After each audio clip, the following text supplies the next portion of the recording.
Hello, everyone. Hey, hey, hey. And welcome back. Or should we say Happy Progress Day? Happy Progress Day. Because that... Should I say Progress Is that what Day? they say? That's what we say.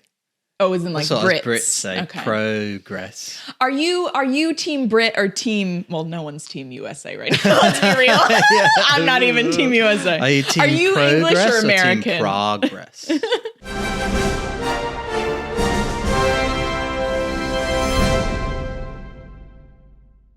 But yeah, that is the name of this episode. We enjoyed watching this in the reaction and again today when we were going over it for the recap. Yes, we did. Do you want to tell us what happens in this episode, Michael? I would love nothing more than to tell you in excruciating detail what happened. Because you have to. Yeah, let's do it. So, with Piltover progressing from their tech, Jace and Victor, aka their name, which is J-Vic. We know it now. J-Vic. I know it. I found J-Vic. it out. Thank you, Instagram. J-Vic weigh their next move. A familiar face re-emerges from Zorn to wreak havoc. Yeah, okay. I already have a question. Re-emerges is interesting. She re-emerges? She hasn't been doing this like the whole time? Was this her first job out? Is That's that what an we're interesting supposed one. to Has believe? she not emerged from Zorn since the incident? Yeah. Maybe not. I was like, re-emerges. I mean, that would explain why Savika's like, she can't come on another job. She's out of control. Maybe this is the first job. Yeah, because I was like, I thought she would have been wreaking havoc with the rest of the team like this whole time. But yeah, maybe this is the first job that like they let her. But no, the other people, the Firelights, right? Firelights recognize they her. recognize her. And I guess Savika says she's always a problem as well. So it's not her first. Yeah, one. so re-emerges is like, I thought that was strange wording. That was the only part of it that confused me. Re-emerges from Zorn. Maybe she was like on the down low for a little bit and now she's back in action. Maybe they just didn't think about it that much. I just was like re-emerge because I was like, who is that? Maybe the team who was writing the tagline didn't. Yeah, Didn't it's think AI. about it that much. They just had AI do it real quick. It was ChatGPT. I don't know. It was Hex GPT. Because then it just made me question if they were. I was like, well, they obviously have to be referring to Jinx, right? But the re-emerges was what made me question it. We open up the episode with Heimerdinger. His cute little face. He uses a match to light this chemistry Bunsen burner type. Like an oil lamp. Yeah, it's a cool little sciencey lamp. He's talking with Jace, talking about Progress Day. The city is turning 200 years old. Yeah, geez. Which with the age Heimerdinger is means he's been there since the beginning, right? Yeah, it's pretty cool. So it's Progress Day, and Jace looks at a statue of Stanwyck Padidley. Padidley. They had to make his last name Padidley. Stanwyck Padidley. Padidley. It's fun to say. This guy was a terrible inventor. Everything he made toppled over, blew up, or something else catastrophic. So he set aside his ambitions and focused on the academy instead and the achievements of his students. Selfless. Now, the way Heimerdinger says that, does he feel that way? Yeah, surely. About Jace? I think he sees that as like kind of the standard that should be set, right? Heimerdinger For sure. is like he's stewarding the students. He's set aside whatever it is he wants to do. Which is interesting, especially considering what he gets to do in season 2. I don't want to think about it. But we won't think about that yet. Spoiler. So, turns out there's a big speech that happens on Progress Day, which normally Heimerdinger makes. Has always done. Sounds like. Since it's always been him. 199 times it's been Heimerdinger. Okay, that's a lot of times. Oh my gosh. But the council has suggested gently that Jace makes it because he's the Hex Tech guy. Yeah, he's the Hex Tech guy. He's the Hex Tech guy. One of the Hex Tech guys, but it seems that to the external world, it is just Jace. It seems we get like that vibe Jace from is this the episode. Jace is the face, and we kind of get into that a bit later about why that is, and it's not Jace being a diva.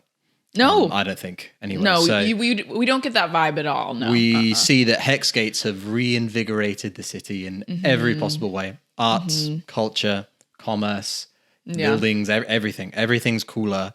And Jace agrees. He puts up a little bit of resistance. He's like, "Oh no, I couldn't possibly." Oh, what do you mean? But then he agrees to make the speech. He's like, "Yeah, I'll do it. It'll be fun. Why not?"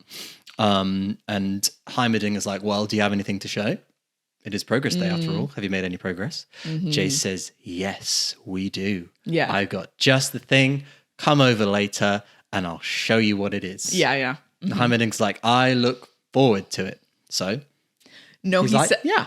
Well, yes, he does say that. He's excited. Yes. But sorry, were you about to move on or? No, I was going to say the door opening, but what were you going to say? The door opening. Oh, yeah. Okay. So he has this line that is like, you certainly have a lot to live up to, my boy. And while we were watching it, I was like, I'm going to say this on Lovers of Lore as well. But I was like, please, if you are a person that this would motivate you in like a positive way and wouldn't make you feel like a shit ton of pressure, please let me know. Cause I'm like, if someone said that to me, my brain already works in the way that I'm already thinking that to myself. Like, I'm like, oh my gosh, there's so much pressure. I have to make sure I don't mess this up. I have to live up to expectations, but whatever it is, not like expectations in like a negative way, but like for myself, that it's like, obviously you want to just keep doing better, what, you know, like with someone saying that, it would just like multiply in not a good way. Oh, I was like, really is just like so much pressure. How? Like, don't F it up. How would that would just make someone feel like, yeah, not good. I feel like it's not motivating in a good way. It's like, it would stress you out, like, right? Oh, so if there's something amazing, you won't be surprised because everyone's expecting it. If it's nothing, it'll be a disaster and I'll be ruined. Yeah, like I'm always just it means you can't win. Yeah, like I feel like I'm always just trying to be like, just do the best you can. Try to do the best for like where you're at right now and just try and think about that. Because if he was like, oh, I can't wait to see what you've got, you know, cooking or whatever then I would have been like, yeah, cool. Whatever it is, Jace, I still love you. Yeah, that's what you should have said to him. My top student. He should have. I'm sorry I ever tried to banish you. It's just like that way of, because I know obviously Heimerdinger, the intention is good, but I'm like, that never works in the way people think it works, does it? Like, I don't know one person who's like, oh yeah, that really like motivates me in a positive way. Some people thrive under pressure. Yeah, but like positive pressure, I don't know. We don't have to keep talking about it, but is there anyone that is watching this episode right now that you genuinely would respond positively to a comment like that? Please let me know. I want to know. Let us know because we're expecting a lot from you. Yeah. I'm expecting a really good comment from you. So yeah, you certainly have a lot to live up to. Yeah, you have a lot to live up to if that's the kind of thing. That's what I'm saying. Like, so he says that, opens doors, big reveal of Piltover as it is now. So time has clearly passed. We don't know how much time. Really? No. It's all quite vague as to how many years, but definitely years. There's blimps flying everywhere. 10? Well, not blimps, but we'll get into that later. Years? Maybe something 10? Like that. There's blimps, balloon vehicles flying around in the sky everywhere. Airships, as Caitlin will make it very clear. It's in this episode later. Not a blimp, it's an airship. Yeah, they're flying around. There's skyscrapers, and then there's one giant, excessively tall skyscraper. Which we see inside. There's a blimp, an airship, raising up. And then there's some kind of magic-y, sciencey stuff. Yeah. Which is very reminiscent of the mage when he was saving saving Jace and Jace's mother. It's all blue circles and moving dials and various things. Yeah. Then there's a big blue ray of light, and then the ship transports. Yeah. Teleports. It's very, very cool. It's like faster than light travel. I haven't like gone back and looked at the reaction, so I can't remember what we said, but I was like, oh, is that just like a normal test that happens every day? I did not see that it was like teleporting shit. So when they were saying, is this just like a laser test? I did not see. I think that is what I said in the reaction. I can't remember off the top of my head, but did you realize that hex gates were for like teleporting ships like that? Or I just didn't know we got an actual demonstration in that scene. Okay. So I was like, that's what that is showing us. Oh, wow. I mean, I said, don't you remember when I said it? I do remember when you said it, but I'm saying but you didn't on camera. But you didn't, at the time in the reaction we were doing it, did you know that's what it was? Yeah. Oh, okay. Yeah, well, then were you like, what is she talking about? I'm like that a lot of the time. But I just kind of smile and nod. You need to tell me. You need to say like, there's a ship being teleported there. I'm not going to mansplain the plot to you. Well, that's actually what happened. Sometimes you just got to watch something three times. Fine. And then you see for yourself. And there's a whole journey. I saw the ships traveling. I think I was just looking at something else in that exact moment that it teleported. because there's obviously a bunch of ships like around that area and stuff. It's like a little airport when they're all waiting. They're all waiting to take off. It's they're all that, it's like a shipping lane. Yeah, like airplanes one at a time. They're going and they go, and it's great. But now we go down into the city proper and see Progress Day in full swing. So it's green and gold everywhere. Decorations. It's very St. Patrick's Day mixed with a World's Fair.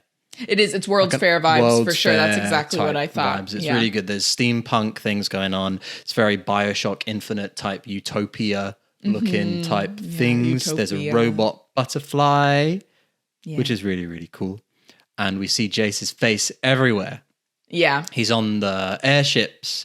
He's on the side of the road. He's probably on people's t-shirts. Literally the poster boy. We don't see that, but I wouldn't be surprised. Someone's wearing one. Someone's wearing some Jace underwear. That girl, Victor. Yeah. That girl in that shot when we see him with the next shot Kierman. Where Mrs. Kierman is gassing him up to some people. Yeah, she's got a Two of them are like Jace t-shirt. Goat people with horns. Ram people. And she's saying, "Oh, he's so great. He's so cool. He's so smart. We love Jace him. so great. We love him." I was trying to rhyme. I couldn't J-A-C-E. Jace. J-A-Y-C-E. He's so smart. He is sciencey. He's Jace. Jace. He's Jace. Okay, we'll work on it. We'll work on it. But yeah, she's gassing him up. Yeah. But then Jace kind of slips out. Yeah, he doesn't want to be doing this. Goes and speaks to a familiar blue-haired person called Caitlin, who we see has now become an police officer, an enforcer. Yeah. She's become an enforcer. Yeah, she's got a blue outfit to match her blue hair. She's got a hat. She's got a white gold outfit, and she has become a cop. We should have known when we saw that photo of her with the rifle, y'all. Yes. Yeah, she was something like that. Something that lets her wield a gun with no repercussions.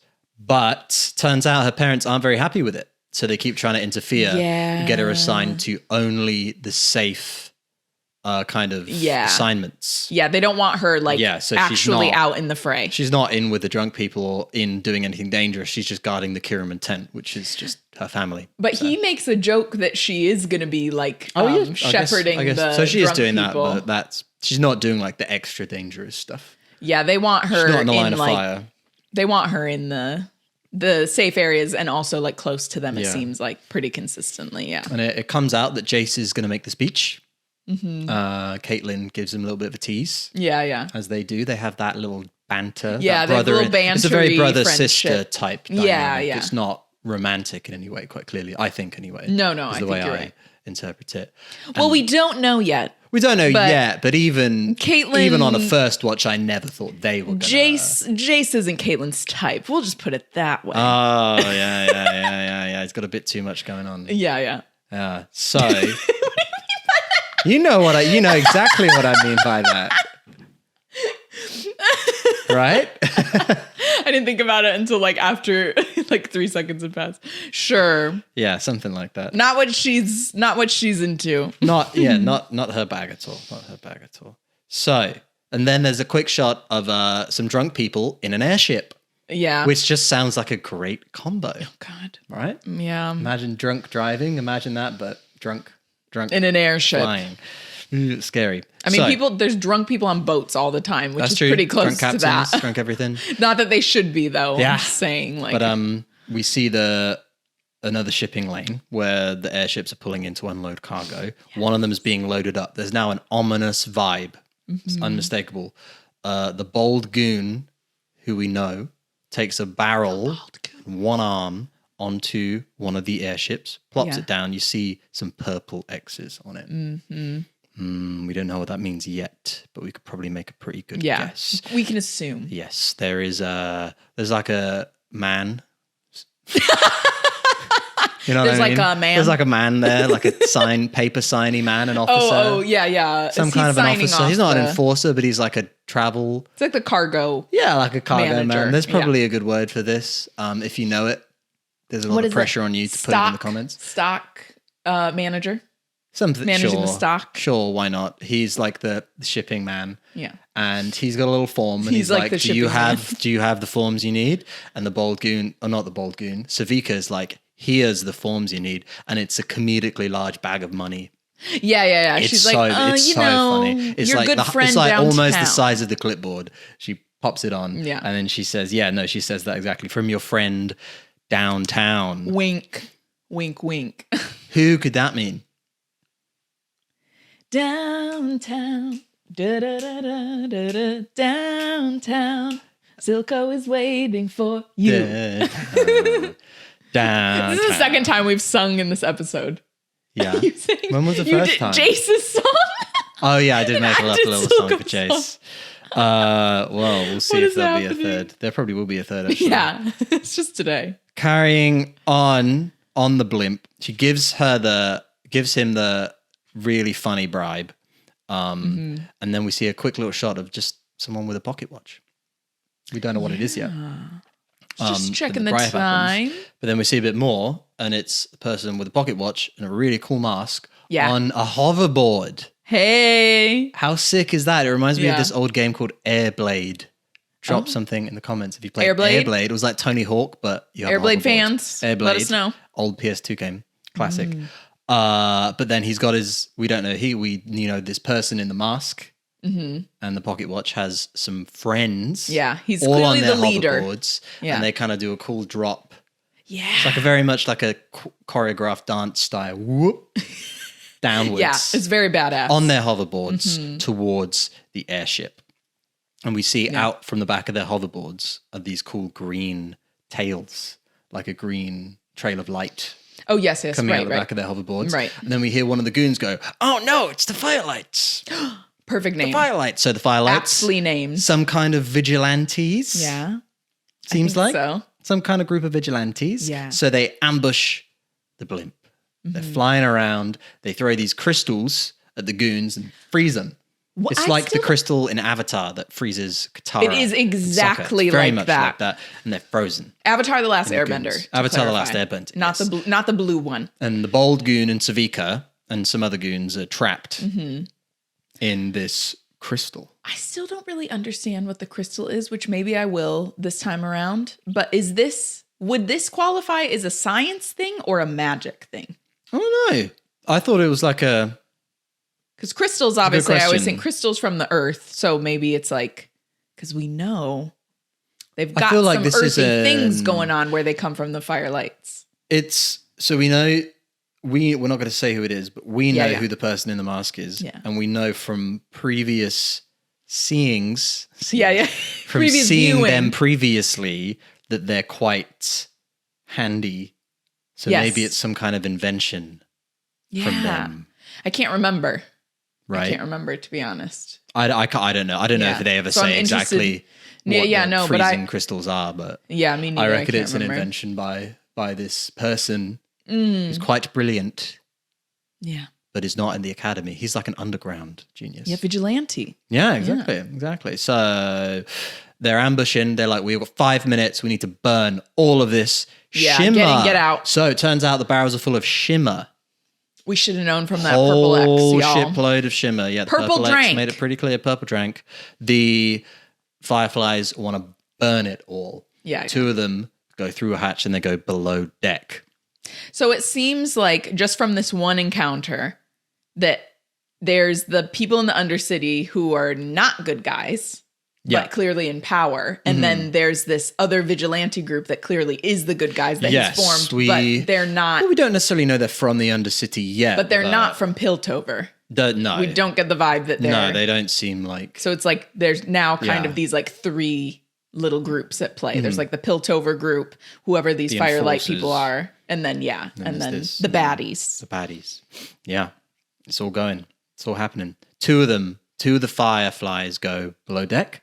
And then it turns into a horror movie. Basically. The hatch closes. Yeah. There's a purple monkey face that lights up. Very familiar. Yeah, sound familiar. So one of them throws a flare into the darkness and it lights up a swing. There's very ominous shots of like something running in the background. It's all very scary. It's all very Alien versus Predator type. There's something lurking in the darkness and it's going to eat you. You never know what could be hiding in the corner. Oh my gosh. Quote. You guys, Ari's mum. Funny thing about that, one time when I was a kid, this has nothing to do. This has nothing to do with Arcane, but it's a great story. One time when I was like, I had to be like 12 or 13. I just got scared at night, so I went to sleep in my mom's bed because like my parents were divorced, so my mom always like had space in her bed I could go and sleep in if I wanted to, if I was scared. And after like maybe 10 to 15 minutes of laying in the bed, my mom sometimes sleep talks, and she like rolled over to me and literally said, "You never know what could be hiding in the corner." Just like that in her sleep. It's like among the worst possible things you could say. And then I said to her, I was like, "Mom, you're scaring me." And then my mom obviously woke up because she like heard me say that, and she was like, "Ari, I'm asleep. I don't know what to say." Yeah. I was like, the scariest thing you could think of saying, Mom. That's what you just said. Just wait. One day I'm going to pull that out. Well, then I would know. Now I wouldn't be as scared of it. I would laugh. That's true. I need to ask her if she remembers that. She might not remember it now. Anyway, continue. Back to Piltover. They're in the scary below deck area of this. What's that called? The hold? Cargo hold. The cargo hold. They're in the cargo hold with all the cargo. The swing is swinging, and on the bottom of the swing it says, boom. Mm-hmm. Doesn't bode well. No. Doesn't bode well for them. Yeah. We hear some things, some grenades kind of come in on a zip wire, and they're attached to them all, and they're going off, and then there's a big explosion, and then we see the explosion come out of the ship. Yeah. And then very cinematic. From above the deck, everyone's like, "Oh, what's going on? What's going on?" Yeah, because I guess all they've felt is like they just the felt rumble, right? Tremble. The boss Firefly, who we don't know who it is, looks towards the hatch, and the hatch opens, smoke everywhere, and we see some boots, almost like clown boots. Yeah. And there's the reveal. It's Jinx. It's Jinx. Well, it's Powder. Powder, who has now become Jinx. Yes. Well, because we don't hear anyone. No one says Jinx. No one says Jinx, but we know. Everyone knows. Yeah. It's got a really cool costume. I really like her reveal, because it's very like, she's very like unassuming. I think she's just like, she's like, hi. Yeah. Hi. Ella Parnell doing incredible voice work. Yeah, I know. I love. She's like, hi. And then she Purnell. That's Purnell. Ella Purnell. Sorry, Ella. No. I was clarifying because I was like, am I saying it right? We loved her not only in this, but Fallout. We also loved her in Fallout. She's great. Mm-hmm. Very good. Very good. Yeah, so she blows them up. She gets some grenades out, throws them. Apparently her majiggers are working now. Yeah. She's figured it out. She has figured out how to make them explode, and boy, do they explode. And then she starts shooting. She takes out some of the fireflies. The boss firefly tries to stop her, but then they knock the shimmer over. The shimmer goes everywhere. One of the fireflies, not the boss, takes out a flare, is about to drop it. Powder, Jinx, grabs her, knocks off the helmet, and it's someone with pink hair. Yes. So this we were very we were like, what? We were very already? Yeah. No. We talked about this in the reaction as well, but this time when we went through it, we were like, okay, now let's watch this very intentionally to see what happens. Like, it doesn't look much like her. No. It is Vi. In the first shot, she sees Vi. Oh, okay. No, she sees Vi, and we see Vi too. So it does look like Vi at first. Then there's a cutaway to Jinx, who obviously is going through it because this person looks like Vi, and she is seeing Vi. But then the more she looks at this person, and then when we get the second shot of this person, it very clearly is not Vi. So that's why we were like, oh, okay, because the initial shot is Vi. And that's why when we first saw it when we saw this episode for the first time, we were like, already? Yeah. They're already revealing Vi? I could not believe that they were going to... I thought it was going to be like the end of the season when they met again. Yeah. But no, which, actually, do you know what? I haven't thought about this until this moment, but it is kind of sad because if things had gone differently and there was a way that Vi and Powder got out but stayed together, they would be with the fire. Both of them would be with the fireflies. Oh, yeah. Oh, someone is there a like a fan drawing of them in if they had become fireflies? Does anyone know? Because there's so much fan art of this show. There has to be. If someone has seen one, can you please send it to us? I want to see that alternate universe version. Yeah. Yeah. Made me really sad. Oh no, it's okay. Because that's like they're doing what Vanda wanted to do in a safe way that's progressing Piltover or not Piltover, progressing life for some of the people down there. Yeah, if I was in this universe, I would want to be in it's the fire it's lights. Very, very cool.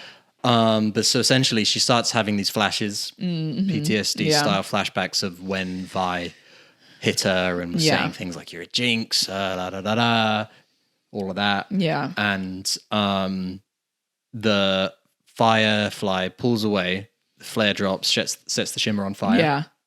And then Jinx just shoots her in the back. Yeah.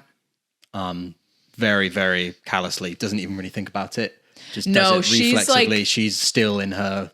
She's like not... still having her flashbacks. Not present, yeah. No, so she goes through... Like, first she freezes, and then it's just like full fight mode. Yeah. Like, it's she's not even... She shoots... She's still really freezing as she shoots, but then the main firefly... Because the shimmer's now on fire, the main firefly comes for... Not firefly, firelights. Jinx pulls this Gatling gun out of nowhere. Mm-hmm. It's this giant Gatling gun that's like a meter or so long. She pulls it out of nowhere. It's got a whole ammo pack. It was behind her though. Yeah, but it's just funny to me. Oh yeah, because she's so like... She's like suddenly got this... Yeah. She's so like she pulls out, effortlessly wields this giant Gatling gun, and she just goes ham. Yeah. She's shooting from the hip at this firelight person, and just hits all of her own people. Yeah. Well, not all, but the bold goon. She's in another place in her mind. She's still a little bit... You can tell. She's now in fight mode, as you said, and she's just trying to eliminate the threat. But she does not eliminate the threat. The firelight with the pocket watch and the mask gets away. Yeah. The shimmer's on fire. Savika is mad with a capital M. Jinx just kind of goes, ha, ha. She just does a little laugh. She doesn't care at all. And then we didn't realize, I thought it was like some metal in the ship moving or something. But Savika does like a growl. Yes. But it's like a metally sounding cyber growl. Yeah, today we rewatched this a couple times. Yeah. I was like, no, that's her. You can see on her shoulder that there's like glowing, purple. It's weird. Glowing, yeah. It really sounds like the metal of the ship moving, but it's like... Yeah. Or that's what you think at first if the subtitles wasn't on, but... Shimmer has some odd some beast-like side effects, apparently. Absolutely. Still, even today. Because I'm assuming it's been somewhat more developed since... Probably, yeah. Homeboy. It's been refined. Well, not really R.I.P. I didn't really like him, but Deckard, he's gone now, so... Yeah. But yeah, it's not as rough. Subject. Yeah, it's not as rough as it was when he was the little lab rat for it. Sorry, Deckard. Not a full body transformation. No. Or maybe it could be if you took enough, but... It seems like now it's more like something that sustains people rather than what his was like a really crazy, intense dosage that like he was never going to be able to survive, really. Yeah, I guess I'm trying to think if we even see that kind of transformation from it again. I can't remember. I guess we'll see as we go along. I'm not sure if it's just dosage or if the substance really is different now. Well, we'll see with Savika because she's kind of been having to use it to survive. I can't remember. Yeah. But back with J-Tor, right? Is that it? Javik. Yeah. J-Tor. J-Tor. Sounds like a giant dinosaur. Javik discussing their Hextech plans. Yeah. What they've done and what they'd want to do. Heimerdinger comes in and they give him a whole spiel about this is what we did at first. We were doing this and it was for this. And now we've stabilized it so we can bring it to the masses. Yeah. So they can perform their labor more effectively for us. Woohoo. So it turns out they've stabilized the crystal and made a cool little gemstone. It's spherical. Yeah. So we've got clarification now. When it is in its more raw state, Jace refers to it as a crystal. But when it's all nice and round and perfected, then it's a gemstone apparently. That's the difference. Yeah. I was like, great, thank you for clarifying that because I was like, I don't know what to call it. I'll probably get it wrong again, but that's okay. Someone can correct me. Now we know. So they've got this spherical gemstone. They put it in the middle of this kind of groove on an anvil. And Heimerdinger's like, ooh. And then very much almost like Gimli smacking the ring with an axe.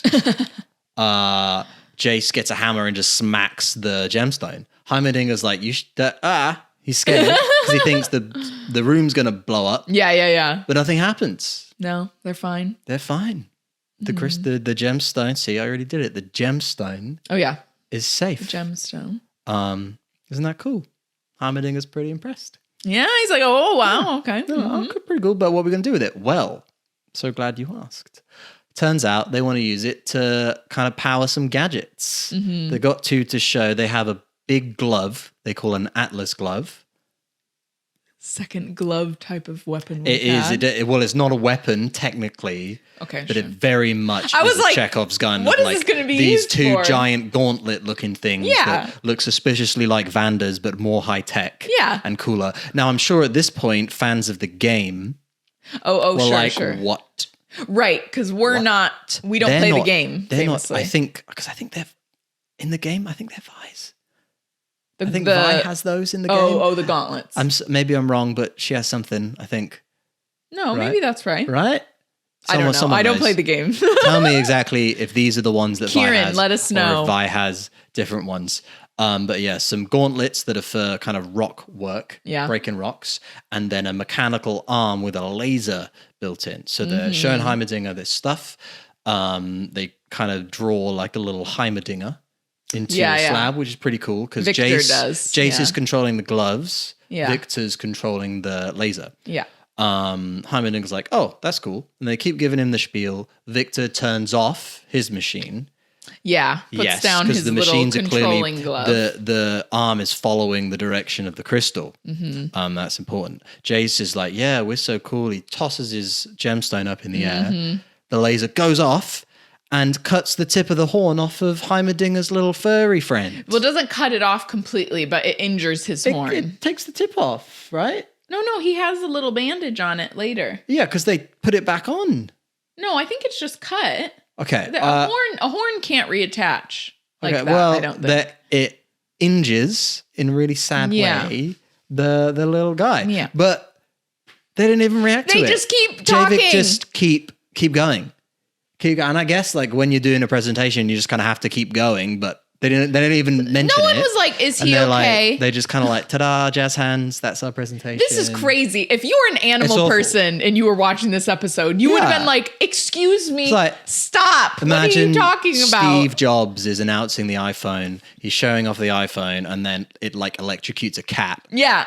And then he just keeps talking like nothing happened. Yeah. I would be like, we need to stop this entire presentation. Hold on. No. That was crazy, but also very intentional, I think, by the creators to have this be happening. That it's like, oh, wait, the most vulnerable creature in this room right now was just hurt by this laser going like slightly rogue. Yes, these two geniuses who made these things up, who designed them. With the intention to help people. Yeah, they can't even use them right. Yeah. And they want the common person who aren't geniuses like them to use them and expect...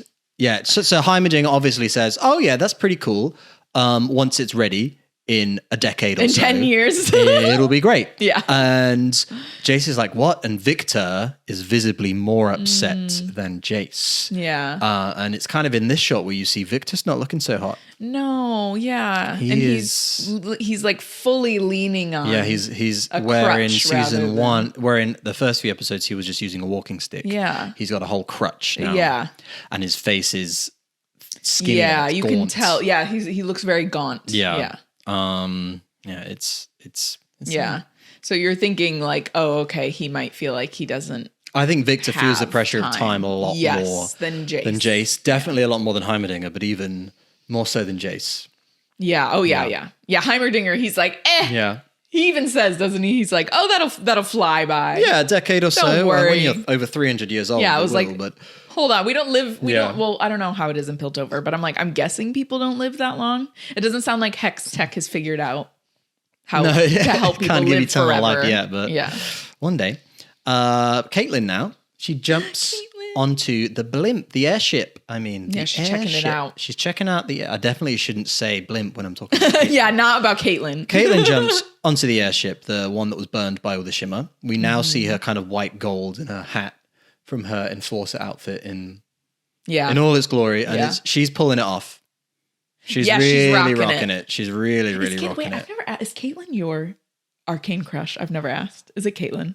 I would guess it was Caitlin. I think so. Yeah. I think because now I'm thinking of the scene where she's looking at her map and she's in her like little nighty thing. Yeah. Her lavender nightgown. Yeah. Mm-hmm. Okay. I never asked. I'm not her type. I've got too much going on. No, you're not her type. I think she probably would be. Yeah. You don't know. Oh, no. I think it is pretty. I was going to say she could be bi, but it is pretty clear that she is a lesbian. She's not really. No, I don't think she's into guys. Yeah. But she's looking around the airship. Yes. She's in kind of Sherlock Holmes mode. She's on a mission. She's taking pictures. Yeah. She's kind of looking at things. She's imagining how the scene went down, and she gets it pretty close. She figures out there was a Gatling gun. She figures out there was some friendly fire. Yeah. She jumps down. Yeah. Well, before she jumps down, she sees the purple monkey on the hatch. She jumps down and hears some groaning and finds the big bold goon. Yeah. The big bold goon who's just about ready to flip. This is why he got so much camera time. Exactly, because he had to be used as a plot device here. She's like, oh no, you've been shot. He's like, yeah. She's like, who shot you? He's like, I'm not going to tell you. I can't tell you. He would kill me. Snitches get stitches. Yeah. And Silco snitches get even more stitches. You don't even get stitches. You're just dead. Yeah, that's true. But as I would be afraid of him too, though. Like, no, yeah, I wouldn't. Oh yeah, no, I know. But I'm like, think about your punishment from Silco would be like you would get like tested on for like shimmer. Like that would be your punishment. So I'm like, or you'd yeah, have to it's work not worth in the it. mines with the I would kids. leave. I would join the Firelights, or I would leave Piltover. I'd find a way to get transported out. Yeah, get teleported out nice on the blue beam of and, Hextech into another country. Caitlin's trying to convince the bold goon to give her a name. But then we hear a familiar Aussie accent. Yeah. And is Marcus, this the only Aussie? I think he is. Yeah, it's very slight, but it's there. Yeah. Marcus is there, and he tells Caitlin to knock up. it off. All grown up. He's got a horrible, horrible thin mustache that I hate. It's horrible. The bad guys that kind of suck always have like a mustache like this, though. They love to give them this type of facial hair. Police officer mustache as well, in the worst possible way. And he stops the interrogation. Yeah. He's like, Caitlin, you're not supposed to be here. This is not an authorized operation. Yeah, he's like, oh, Kierman. Yeah. I should have known. It's Echoes like that of vibe. Jace's unauthorized operations as well. Wait, what? In that Caitlin's gone rogue. Oh, yes. Just in that. Both of them. Rogue. They're like, I do my own thing. Yeah, exactly. And then Marcus sends the prisoner to a place called Stillwater. It's the first time we've heard. Maybe Stillwater was mentioned in the first few episodes. I don't remember. But I'm not sure. I think just this one. He's going to Stillwater, whatever that is. Anything else you want to say about that? Essentially, it's Marcus saying, Caitlin, stop doing your job. Yeah, I mean, he's going to make me look bad. He's basically doing the reverse of what he was. Well, how do I say this?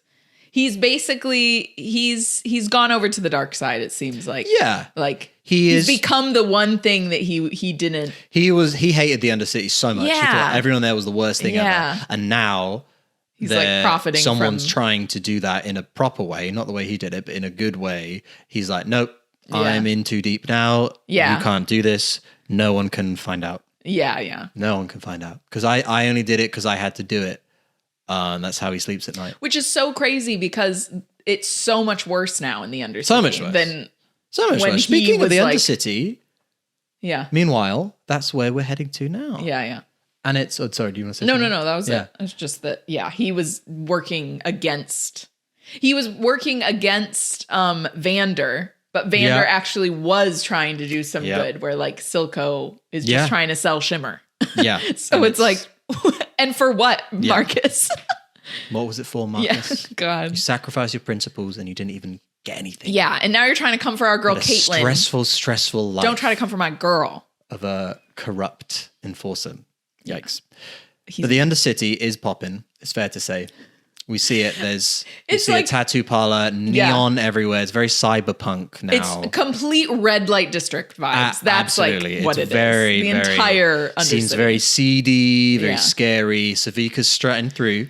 Yeah. She heads to a familiar place. Mm-hmm. She opens the doors, and it's the last drop.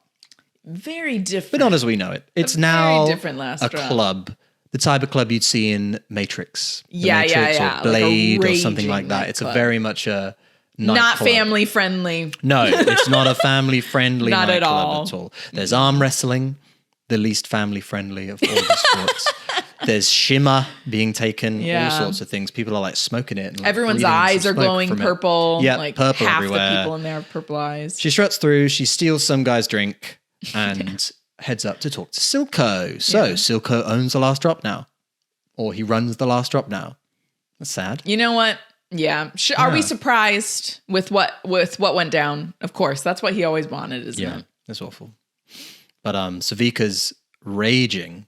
She's got a workplace. It's kind of an HR meeting. Yeah. In a lot of ways. I need to speak to each HR. She has a reasonable workplace grievance. Yeah. She's like, I'm in an unsafe work environment. Yeah. My coworker is unstable. This person is putting me at risk. Her coworkers and the job in danger. Yeah. Which is, you could hear someone saying in real life. Yeah. But essentially, she's saying Jinx is a big problem. Yeah. A jinx. Unfortunately, Silco doesn't seem to have a human resources team. No, Silco is It's not really a thing in the Undercity. So Silco says, actually, it's your fault. Don't disappoint me again. He's like, and then that's it. And it was so funny because I was like, what could she actually do though to control Jinx? I don't really know. No one could. Literally just not bring and her, Silco knows, which is what she's advocating for. Silco knows that there's nothing Savika could have done, but he just has to. He has to have that position of, no, it's your fault. This was your responsibility. It's your fault. Nepotism. Just to keep that. Pretty much, because she's his daughter at this point. But then Silco's kind of talking. It's almost like he's talking to himself because Savika's gone at this point. But then Jinx is sitting up in the rafters, swinging her legs like she's a 5-year-old girl. Yeah, she's just chilling. And then Silco kind of asks her what happens as he's reaching for his horrible eye stabby thingy. Ugh. And then Jinx tells him how the job was happening and then there was this girl with pink hair. Pink. Not red. Pink. And it made her think of Vi, obviously. Mm-hmm. Silco's like, no, you know your sister's gone. So, spoiler, he genuinely does think she's gone, is the thing. Mm-hmm.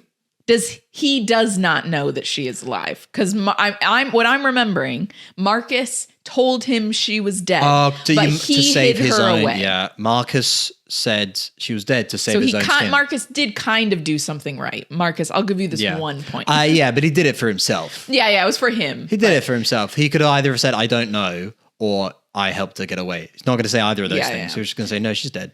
Because I was trying to remember, I was like, is he lying to her? But I was like, no, I genuinely do think, because he ends up, if I'm remembering correctly, he ends up being shocked that. Yes, later on. Unless is he shocked that she gets out? I don't know. Never mind. We don't need to talk about it right now. But we'll get to it in due course. And then we get more of the weird vibe between them in this, which so uncomfortable. But you're right that he's not like trying to make anything happen romantically with her. It's uncomfortable to watch, but neither of them are doing anything that seems like it's going to be a romantic. It really looks like a dad and his like 5-year-old child. Yeah, I think but the that's 5-year-old child weird. has the body of like an adult woman, so it's there just really hasn't been a boundary set there. Yeah, and that's probably just because Jinx is a little bit stuck. Yeah, right.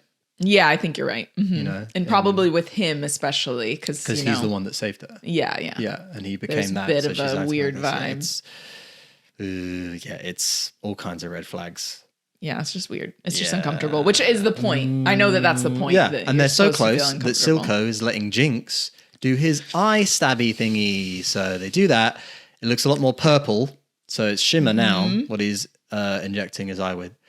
And then Silco says, don't worry, Jinx. Savika is going to fix this. Yeah.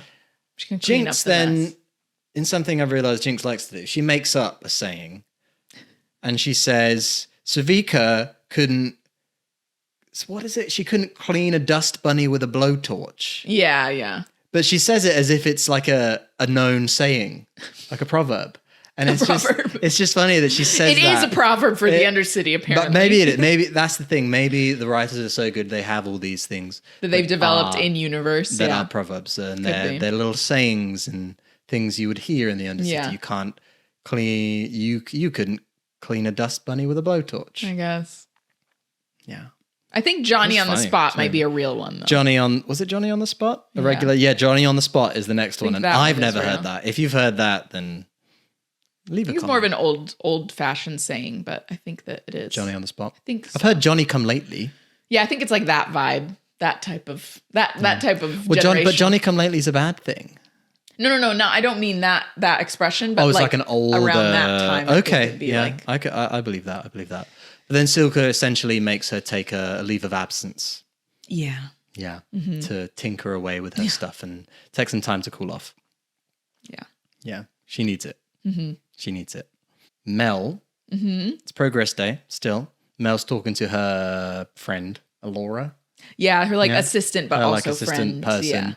Yeah. She's saying, I'm so sick of all these counselors. They can't do anything for me. La, la, la, la, la. I only want Jace. He's the only one worth my time. Jace, the golden boy, she calls him. The golden boy. And then there's like a fiery... There's like what's on fire in that scene? There's something that's on fire. I think it's like a hand warmer, like a fancy something's there. Something there is on fire. Okay. And through that fire, Jace appears. Because he's so fine. He's so hot. Is that what that means? Fine. Just he's on fire, maybe, I guess. Fire. Yeah, he's unstoppable. Yeah. Is it? He's on fire. Yeah. That's why he's in the fire. Yeah. I was thinking it's because he's hot. They were like, how can we make this as obvious as possible? Yeah, he is. And he's not in it as well. He's on top of it. She is on fire. Yeah. I mean, you can tell she has the hots for him. So that as well. Yeah, Mel's heating up. Jace is on fire. Jace comes over to Mel. Yeah. Says, can I borrow you? Yeah. Which is funny because Mel was just talking about how she wants to talk to Jace. Oh my gosh. Your ears must be ringing. Yeah, clearly. They have a little convo about Heimerdinger, which seems like they have done a lot. Yeah, he really goes to Mel when Heimerdinger tells him no. Yeah. And Jace isn't sure about his things. Mel's like, no, you should. Heimerdinger's old. He's old news. He's boring and old. He looks into the past and he's old. He's old. You are young and hot, sexy. You're so hot right now, and you should do it. You're the leader of the future. You should show us this new machine. Also, I have a lot of money riding on it, so don't let me down. I don't think she says that in this. No, she does. She says there's lots of potential investors, so she wants the bag. Yeah, give me my bag. She lets him know it. And Jace is like, what am I going to do? Oh. What do I do? Do I show the stuff that's not ready and could potentially kill a lot of people on their job? Yeah. Or do I wait? Do I risk it? What should he do? Well, while he's figuring that out, Jinx is tinkering in her lair. She's still thinking about this person with the pink hair. This is we had to watch this scene a few times because things happen really, really quickly. There's lots of swarms of bats, which is pretty cool. Oh yeah, Michael loves I love bats. By the way. If you love bats too, let me know because there's not many of us. She has this lair underground. It's really scary. Like it's really, really it's really and like perilous. Like she's literally sitting. It's in a crevasse. Yeah, right, essentially. Yeah, it's in a crevasse, and there's things hanging from some metal structure. One of them looks like the bunny. Yeah, we didn't know if it was One of them looks like the bunny. We don't know if it is or not yet, but it looks like the bunny. There's graffiti everywhere. She pulls one of her grenades. She holds it by her as it's like kind of ticking. She puts it down by her feet as it's still ticking, and she kicks it away just before it goes off. Yeah. So she's always playing with fire. She's always like, she doesn't really care about her own safety at all, which makes sense. But I think it is important to note that she knows how much time she has to kick it before it goes off. You know what I mean? Yeah, but she lives on the edge. She doesn't care. She doesn't care. Even if I designed a grenade and I knew it had a 5-second timer, I'm not going to wait till 4.5 seconds before I kick it away down a crevasse. I just mean maybe that's just me. She knows them very, like, in an of course kind she of knows inherent them very well. way. She's a pro, but she's also kind of devil may care. Yeah, I'm not disagreeing with that. Yeah. But before she kicks the grenade away, and after she does, she keeps talking about this. It wasn't her. Can't have been her. There's no way. She's gone. No way. Can't be her. Yeah. And now we see over her shoulder kind of a shadow, ghostly Milo. Yeah. And Milo's very face spooky. flashes in the graffiti style. Very, very spooky. Yes. And it's almost like she's speaking with them, saying, no, can't be her. Oh, you think I'm just this street trash. Talking about Silco at this point. No. I think street trash was about whoever that girl was, right? That's what I interpreted it as. Oh, okay, maybe, yeah. Well, now I'm questioning if that was right. I thought this scene is her just saying, street trash. You think I'm just street trash. You think I'm this. You think I'm that. You think I'm weak. I'll show you. But that line may all the other ones I agree, but I could have heard it wrong. It could be about. I interpreted the street trash as that was about whoever the Vi lookalike was. Oh, we'll have to watch it rather again. than actual Vi. We'll have to watch it again. Yeah, because it definitely wasn't Vi. No. But she speaks to the Milo ghostly figure, and then she's got this sofa with a doll with Clagger's goggles on and a mannequin with Milo's hair.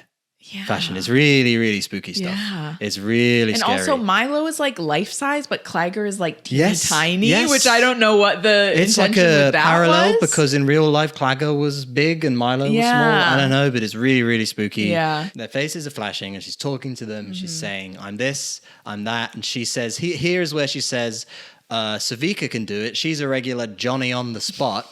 And I don't think that's a phrase, but if you think it is, someone put a link somewhere.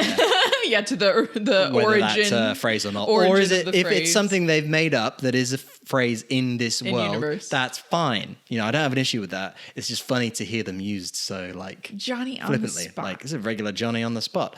But the takeaway is she's not weak. She's going to do something, we don't know what, to show Silco that she's not weak. Yeah. What could it be? I'm sure we'll find out. I dread to think. But first, we've got a speech to get through. Yeah. Mm-hmm. It's backstage. It's Victor, and he's looking nervous. Yeah, he looks rough. I thought I was going to have to go on for a second. Even rougher. He's like kind of sweating a little bit. His face almost looks like a skull. It's really... he looks really sickly. Then he coughs. Yeah. Even more he's emphasizing this well. Victor's a sick man type thing. And he's on his crutch. Yeah. And Jace comes through, ready to go on. Victor's like, I'm glad you're here. They almost asked me. Jace says you should, because this is our thing, not just my thing, it's our thing. Victor just doesn't want to. He's like, not in front of everyone. I think because he's very conscious about how sick he is. He doesn't want to, maybe he's nervous. Yeah. Doesn't want to speak in front of people. Maybe he doesn't even want to be seen, maybe. He does seem more introverted already. But I think the layer of him not being at his best health-wise, he's very self-conscious of that. And Jace goes on. Yeah, I did have a little bit of an issue with Jace, like, not arguing a little bit more with Victor. Yeah. He, tried, once. I was like... Okay, you could have told him bit. No, not even just come on at the end, and then we can I'll be there with together. you. I'll say, it was you should come up with me. Victor's like, no. He's like, okay, fine, here I go. Like immediately. All right, see you later. It's like Mrs. Kierman is on. Is it Mrs. Kierman? I think it is on stage. Mrs. Kierman Announces him. He walks on, waving to the crowd. Yeah, doing a little wave. Pumping everybody up. The fist of progress. Yeah. He sees in the crowd Heimerdinger's little furry guy, little fluffy boy. Yeah. Run away from him under Heimerdinger's seat in fear. It's really sad. Yeah, he is very afraid of Jace. And it makes him think a little bit, and I think it influences. Yeah, he's like, I think it influences what happens. And then he kind of shakes it off a little bit. Yeah. So Jace begins his speech. Very strong opening line, almost like he's Googled how to start a speech. Yeah. And he's like, I'm sure you're surprised to see me here. Believe me, I am too. I never thought I'd be here either. Something like that. He makes this whole speech about Hextech, about how his family built hammers, all the hammers that build the seats that you're sitting on. Hextech, Hexgates, Piltover, Prosper, Progress, all this stuff. They're not done yet. Victor's backstage ready to reveal the arm he's and getting the glove. ready. But then Jace kind of stops a little bit. He's fumbling with his papers. Heimerdinger looks at him. He looks at the fluffy guy. He's thinking. He starts to stammer. And then he says, we have this cool thing to reveal to you. Very soon. When it's ready. Yeah. When it's ready. Very soon. When it's ready. Something like that. Why didn't he let Victor in on this, though? Why didn't he say to Victor? I think he decides in the moment. Yeah, but he could have said something, though. He could have said, I don't know if I'm going to reveal, if we should reveal this right now, actually. Yeah. And then he was like, I'm like 50-50. Yeah. Because then Victor was like getting ready to crank open what, He was going to crank it. And then he was like confused. So I was like, dude, come on. Also, why is Victor the one cranking it? Yeah. They don't have like stage hands. They don't have anyone. Yeah. There's a whole someone was asking Victor if Jace was if he was going to go on instead of Jace. So someone would have had. Someone's been working ready. this event. They don't have anyone there to crank. Come on. Other than the man who's like resting his full body weight on a crutch. Yeah. Come on. Jeez, Piltover. Come on. You're better than that. But as Jace is stammering through this, saying, we're not going to reveal it yet. We're going to reveal it when it's ready. The crowd starts to mutter like, hey, who is this guy? That's what they say. That's how quickly a crowd will turn on you. I don't think they were that disappointed, though. No, it's not that bad. But the energy shifts. Definitely. Yeah, no, there's an energy muttering, shift. But Jace gets everybody back on his side with some more of this. Yeah, he's the golden boy. They're just whatever he says. They're progress. We're gonna do it. Yeah. Woohoo! Everyone claps. Woohoo! His mum's there, and she looks really proud. Yeah. Mel storms off. Yeah, Mel is not happy. She's not happy. She's like, oh. She's not happy. Mel storms off somewhere. We don't know where. But outside, the enforcers are having a little gathering. Mm-hmm. They're laughing. They're saying, oh, wow, I guess he's not so golden. He doesn't even have anything to show. All these blimps. And then Caitlin's voice says, actually, it's not a blimp. It's an airship. An airship has a rigid metal hull and a blimp doesn't. So, and you're all idiots. It's Leviosa. Yeah, it is very much Hermione vibes, and I loved Hermione. I was a Hermione girly growing up, so loved Caitlin. You were? Yeah, I loved Hermione. No, I know. Obviously. Who was I? I was I a Ron boy? Yeah, I would guess Ron. Ron was my favorite character in the films. In the books, I can't remember. It's such a long time ago I read the books. Yeah, probably Not Ron. for me. Probably Ron. I feel like Ron had a bit more personality than Harry. Yeah. But this is Harry is very much vanilla white bread boy, for sure. Yeah. We always joke about that on the pod. But the enforcers, they're teasing Caitlin saying, oh, Miss Fancy with her airships. Oh, excuse us. We didn't know. La, la, la, la, la, la. There's a fire. Yeah. Perfect transition. Caitlin's like, excuse me, please stop talking. I know I don't fit in with you, and this is a whole thematic thing showing that I don't fit in with the enforcers. Excuse me. Because of who I am, whatever. There's a fire. Yeah. Let's go see what's going on. They go over to the fire. They're like, call the fire brigade. So it's cool this world has a fire brigade. Yeah. Just like our world. They're so like us. They're just like us. They call the fire brigade. Caitlin grabs the fire extinguisher, is putting it out, and now there's this very suspicious sounding girl's voice. It's like, help me, I'm trapped. It's so hot. Help me. Na, na, na, na, na, na, na, na. The voice turns a bit menacing. It's all distorted. It's like, I'm just a helpless girl, and I set this building on fire. Purple monkey. We see the purple monkey. It's like her sigil. Caitlin sees the purple monkey and she knows something's up. She backs away. She's like, everybody get out. The kid voice says, also, I brought all this dynamite. So no.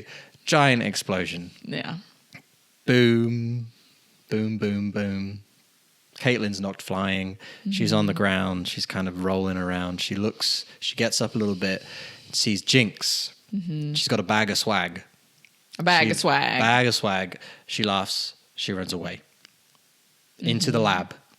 I think it's Victor. Yeah. We're in a JVix. JVix. It's funny because isn't that like a vapor rub? Vicks vapor That's just rub. Vicks? Okay, it's just Vicks. Okay, that's good. So JVix lab. There's graffiti everywhere now. Voiceover is saying gemstones have been stolen. Research papers have been stolen. Yeah. That's pretty much it. It comes out and the whole lab, it's not just like the center of it, the whole lab is pink and purple. Yeah. Now, who uses pink and purple paint? Oh, we know. She just went in the building. Does anyone in Piltover use pink and purple paint? No one in Piltover. No one in Piltover could possibly there's no question. Purchased and painted pink and purple paint. Do you see what I'm doing? What? I'm making lots of P words. Oh, no. I thought you would get to catch on, but then you didn't, so I just kept making it more and more and more. Well, I was waiting to say it's very obviously Jinx. There's no mystery. Jinx. Yeah. She ran away with a bag of swag. Yeah. Gemstones. She has a connection to the crystals, as we know. Oh, yeah? So she didn't just take the gemstones as well. She took research papers. Yep. Because she's clever. Yeah. So what can she do with it? In the council chamber, Marcus says no one's claimed responsibility yet. Heimerdinger is very scared. The council are debating. Shula, who's the clock neck lady, says... Shula is the voice of reason. She actually says, well, the Undercity are our people too. We haven't done F all for them in years. Yeah. Maybe it's time we, sent them some bread sometimes. Yeah. She was like, let's actually do something Maybe for we them. should make it so the water doesn't poison anyone who is in it for a second. Just Maybe the bare we should, minimum. not encourage these policies that are enforcing this two-tier system. Shula's who I'd want as my representative. Yeah, she knows what's up. She says some reasonable things here. When she woman for the people. She changes her tune a little bit in a few seconds when there's money on the line. But that still is. She's worried about people losing their jobs. jobs. They're right. So. Sorry, Shula. Very ethical, You're right. Shula. You're right. You're not worried about your own. You're worried about the people. Yeah. That's different. Basically, everyone's saying we can't control the Undercity. They have this gemstone. Yeah. They're going to use it to make a weapon. Yeah, they immediately They're going to use it to make a weapon, of course, because they're the Undercity. They're violent. They're hooligans. Yeah, that's very much how they see them. They're going to make a weapon. Yeah. That's what they think. That's not what I think. That's not our opinion, Undercitylings. Zornians. Jay says, this is my fault. Yeah. I am a man that did this. I am a man. Own up and take full responsibility, which means you can't be mad at me because I'm taking responsibility. I don't know if it means that, but he is taking responsibility for it. We should stop all Hexgate stuff. Everything using Hextech should stop. And everyone's like, well, let's not go crazy. Yeah. Well, let's not go crazy. What about my wine that's going to Noxia? Oh, this guy's the worst. What about this? What about that? What about our money? How did you think about the money? So they say, no, we can't do that. That's too far. That affects us. It's too far. That affects my us. millions It affects of billions. our bottom line. What do you mean? It's too much. Mel pipes up. She's like, well, maybe we could explore a radical solution. That I guess what she says is new. But when she said radical solution, I thought she was going to say something crazy. Let's exterminate them all. Like something really, really extreme. I think she's more of a politician than that, isn't she, though, Mel? She wouldn't really go straight to... I guess I would call this outside of the box. A lateral thinking solution rather than radical. But I guess it is radical in a lot of ways. The way some of them react, though, to adding someone onto the council is like... oh, well, that's what happens. Yeah. Mel says, we should add Jace to the council. The seven should become 8. Right? 7 should become 8. People are like, but it's always been 7. She's like, well, it could become 8. Heimerdinger's like, 7 plus 1 equals 8. Yeah, that's what Heimerdinger says. Yeah. He's a science man. He knows. He seconds the motion and they vote. We don't know what happens though. No, we don't know. We don't know what happens. It's vote. More music. back in Jinx's terrifying lair, she's listening to the most appropriate song ever.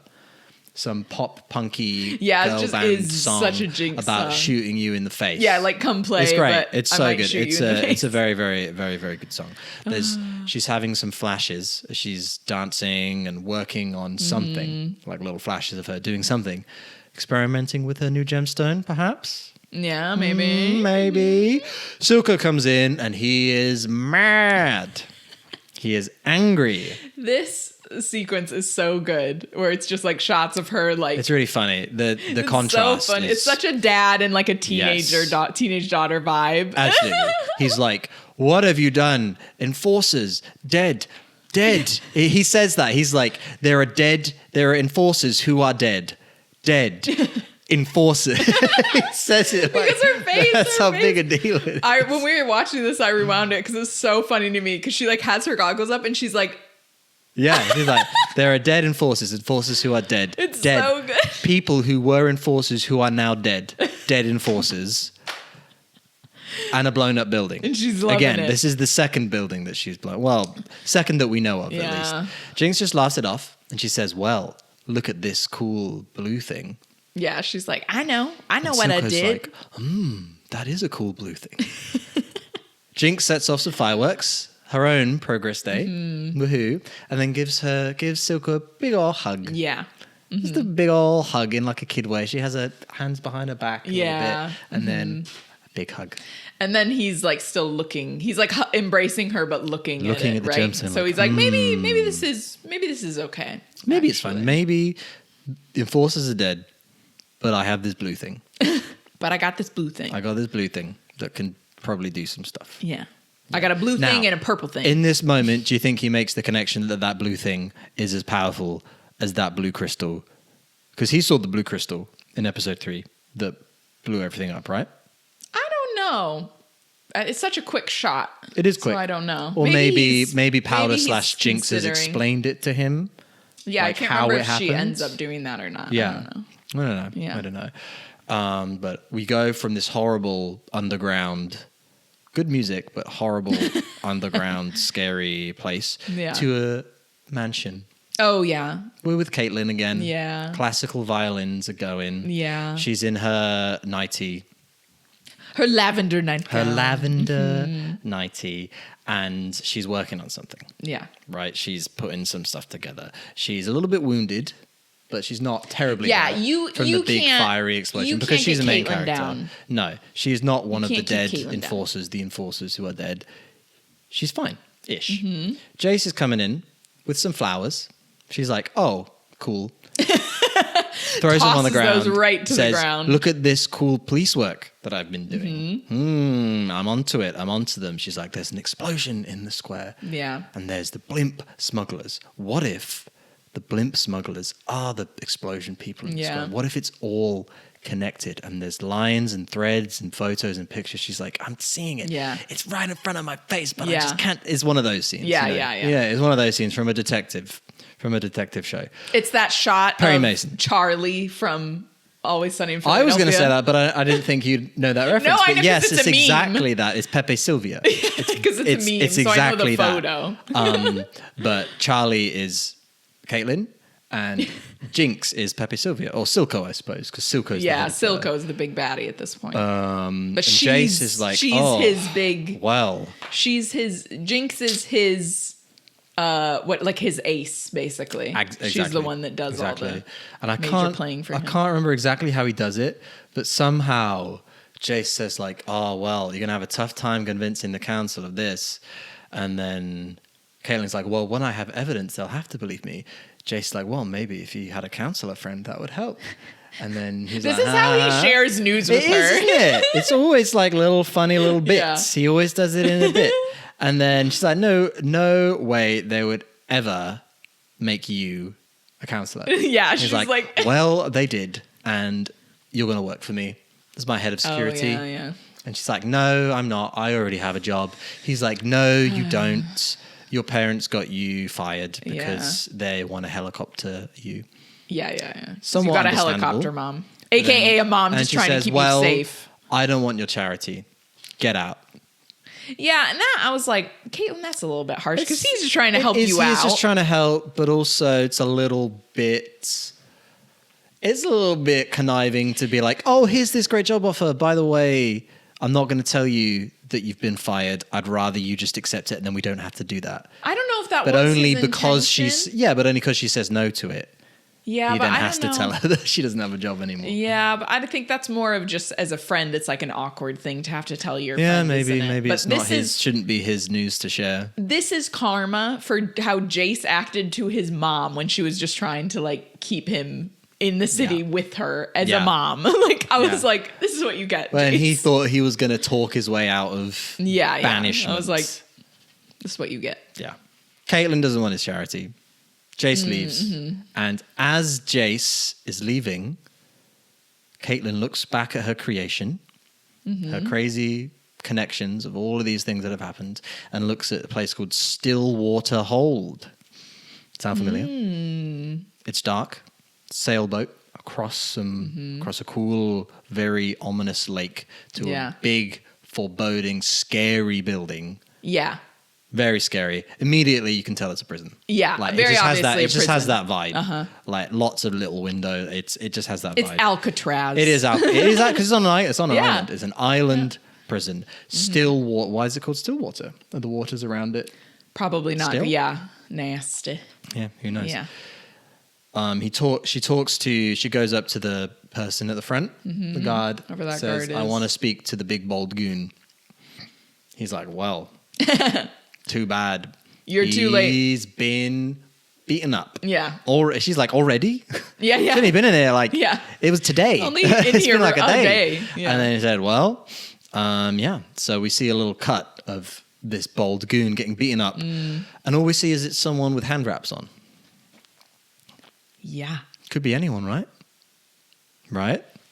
I don't know. I think there's someone we know that had some hand wraps on her hands. Caitlin takes the elevator way, way, way down, and she's walking around the corridor, and now we start to see some fists punching a wall, just punching a wall.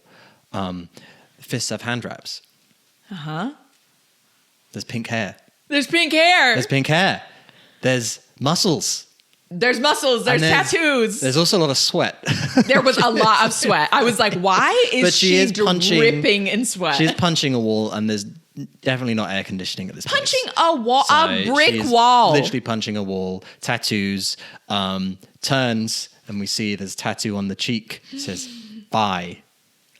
It's Vi! It's Vi! In the first episode, Vi! fourth episode, but first episode after the time skip, it's adult Vi with tattoos. Now we pause the frame to look at some tattoos. Has a prisoner number, 516. And there's some swirls, smoky swirls. There's gears on the shoulder blades. Yes. There must be some meaning to all of them. We just couldn't figure out necessarily what it was. There's like 3 lines kind of that are forming from the tattoo pattern, and I was like, is that supposed to be the lanes? Does anyone know? Does anyone know the significance of her tattoos? I think we get more of an in-depth look at it later, but obviously we're just going off of what we've seen so far because I don't remember. But Vi. Yeah, Vi, and she says, "Who the hell are you? Vi.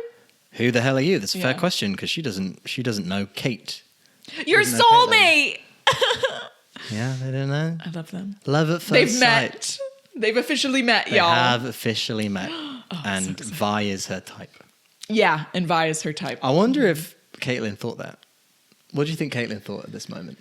Did she feel attraction? She had to be like... Or did she just be like... She's kind of hot. Yeah, she must have, right? She's kind of sweaty. Yeah. She's a very sweaty, hot woman I'm looking at right now. Punching a wall. Yeah. Wow.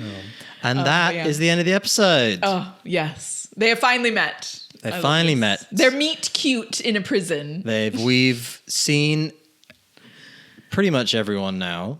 Almost everyone. Echo, so almost everyone from the past. Could someone in this episode be Echo? We know, but we'll see. The majority of the key players are all back in play at this point in time. Yep. Jinx, with the exception Powder, of Echo. Yeah. Vi, Caitlin, Jace, Victor, Heimerdinger, Mel. Yeah. Am I missing anyone? Savika. But yeah, great. Good job, babe. Oh, thank you. Yeah, it was a good one. It was a fun episode. I'm really looking forward to the next episode. Just anything where like Caitlin and Vi get to be together. Those are always my favorite scenes because I love Caitlin and Vi. Okay, well, we will be back next week with episode 5. If you haven't seen our reaction to episode 4, you can watch that on our Patreon. I will include a link in the bio of this episode. And we will see you guys next week. Thank you for joining us. Bye-bye. We will see you soon, lovers of lore. Lovers of lore.